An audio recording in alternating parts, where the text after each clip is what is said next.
So now I want to talk to you about another city in Portugal called Vila de Conde. It's quite near Porto in northern Portugal, and you can access Vila de Conde by car or by train.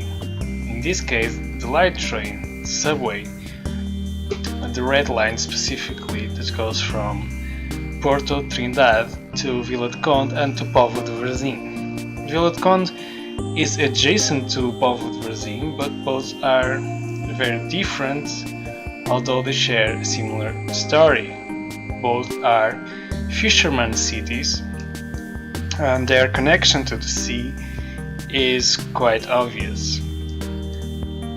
As you arrive to Vila de Conde, you will probably know it for its shopping center, Vila de Conde Outlets, where you can buy things at a cheap price and you can access it by metro also.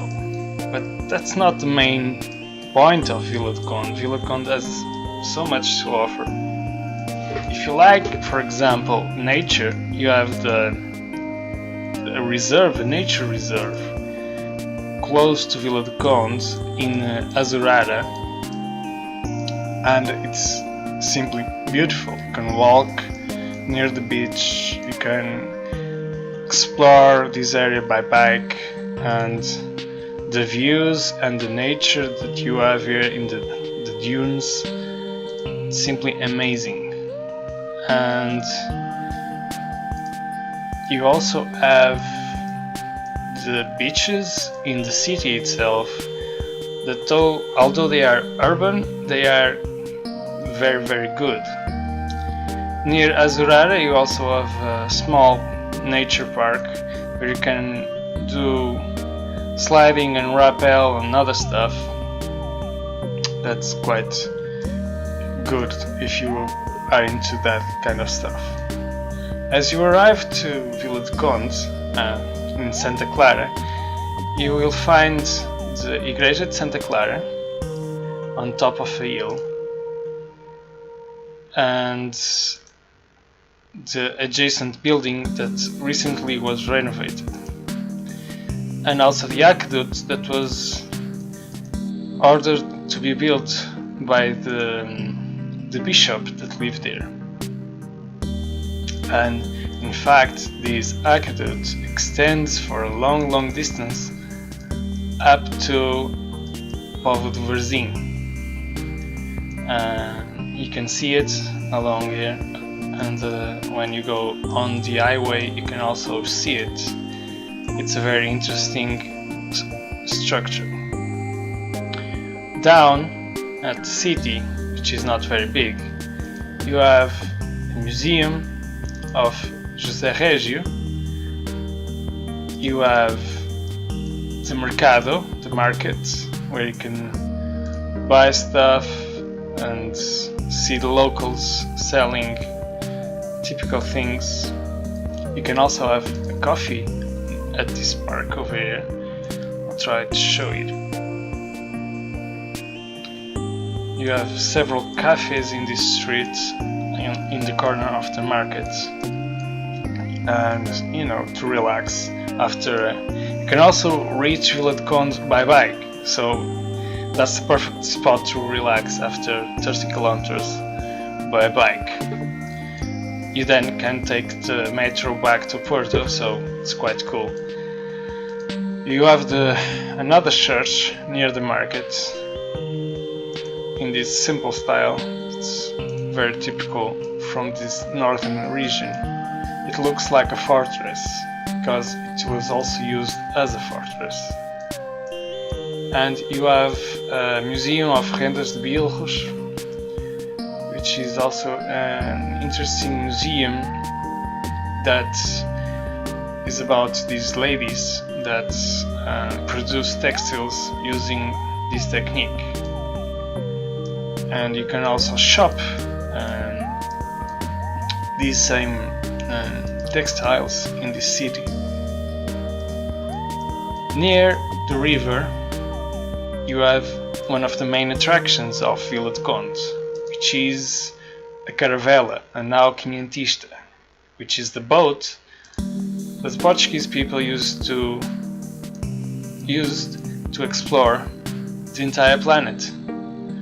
This is a replica of those boats, and you can actually visit it, and you can also visit the museum that's adjacent to it that talks about naval construction that has a very deep connection to the city, as you can see.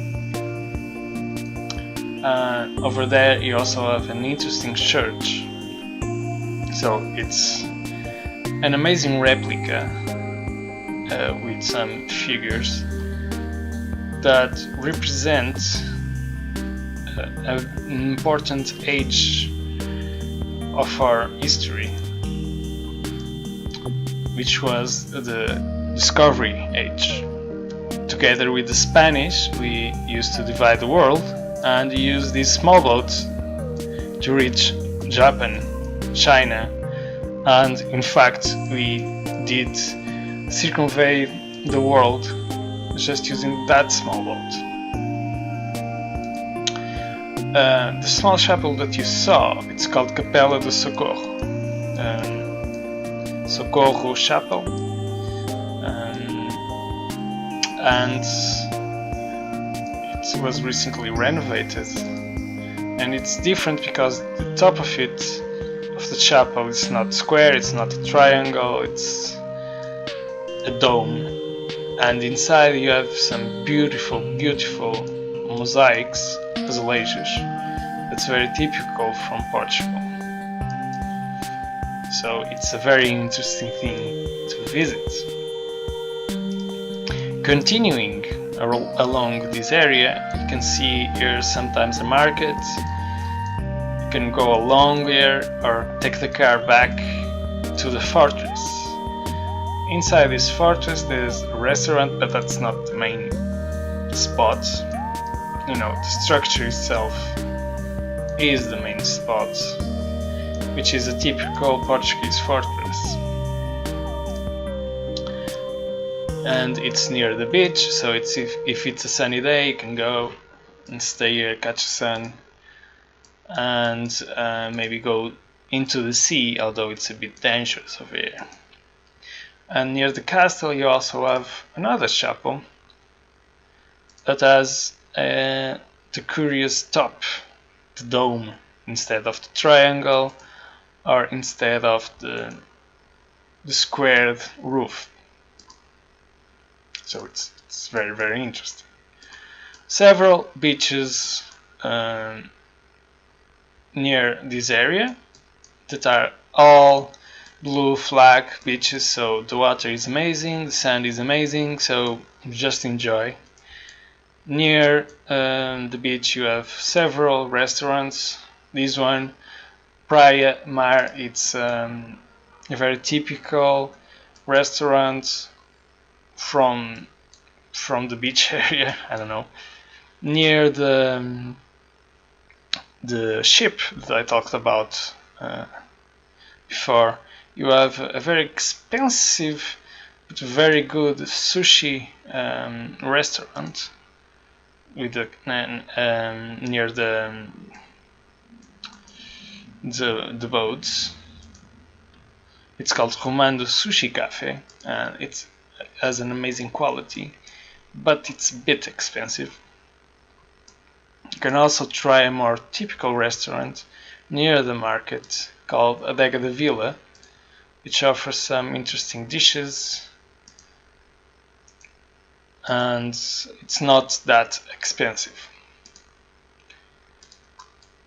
Also, nearing the frontier between Povo de Varzim and Vila de Conde, you have two things: a new and modern church that, if you look, looks like a boat. Yep. And it's an interesting structure because of that. You see the connection to the sea now? Yep. And it has some interesting tiles that you can take pictures or even draw if you want. And an interesting memorial to ships that sank in the sea and lives that were lost while fishing and while exploring.